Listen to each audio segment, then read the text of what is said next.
ಬನ್ನಿ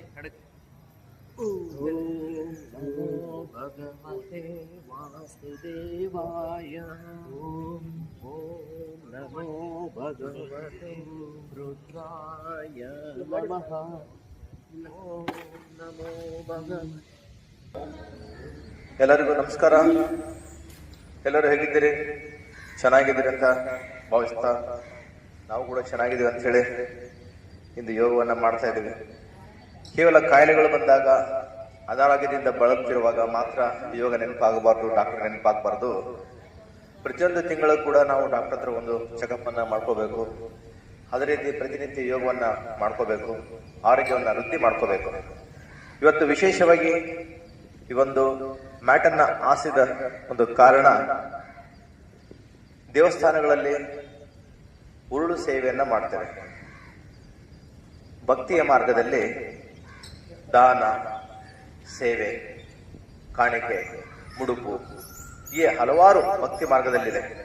ಆ ಭಕ್ತಿ ಮಾರ್ಗದಲ್ಲಿ ಇನ್ನೊಂದು ವಿಶೇಷವಾಗಿ ನೀವು ನೋಡಿರ್ಬೋದು, ದೇವಸ್ಥಾನಗಳಲ್ಲಿ ಸಾಷ್ಟಾಂಗ ನಮಸ್ಕಾರವನ್ನ ಹಾಕ್ತಾರೆ, ಉರುಳು ಸೇವೆಯನ್ನ ಮಾಡ್ತಾರೆ. ಆ ಒಂದು ಉರುಳು ಸೇವೆಯಿಂದ ನಮ್ಮ ದೇಹಕ್ಕೆ ಸಾಕಷ್ಟು ಲಾಭಗಳಾಗುತ್ತೆ. ಬೊಜ್ಜು ನಿವಾರಣೆ ಆಗುತ್ತೆ, ನಮ್ಮ ದೇಹದಲ್ಲಿರುವಂತಹ ಒಂದು ಜಡ ದೂರ ಆಗುತ್ತೆ.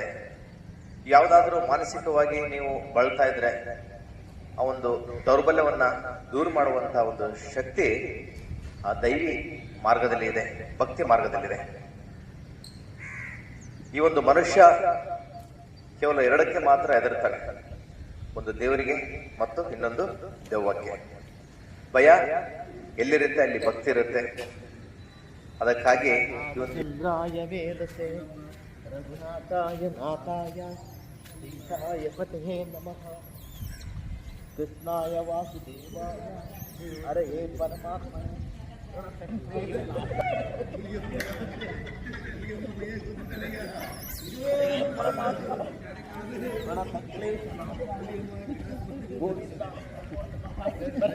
ಯೋಗದಲ್ಲಿ ಕೂಡ ಒಂದು ಹುರುಳು ಸೇವೆಯನ್ನ ನಾವು ಮಾಡ್ತಾ ಇದ್ದೀವಿ. ನಮ್ಮ ಯೋಗ ಬಂಧುಗಳ ಜೊತೆ, ಯೋಗ ಸ್ನೇಹಿತರ ಜೊತೆ ಈ ಒಂದು ಸೇವೆಯಲ್ಲಿ ಭಾಗವಹಿಸ್ತಾ ಇದ್ದಾರೆ ರಾಮ್ ನರಸಿಂಗ್ ಜಿ ಅವರು, ಬಸವರಾಜ್ ನಾಗಲಿಕರ್ ಅವರು, ಟೀಚರ್ ಗಂಡ ಅಂತ ಕರಿತೀವಿ ಅವರಿಗೆ ನಾವು, ಹಾಗೂ ನಮ್ಮ ಡಾಕ್ಟರ್ ಎಂ ಸುಂದರ್ ಅವರು.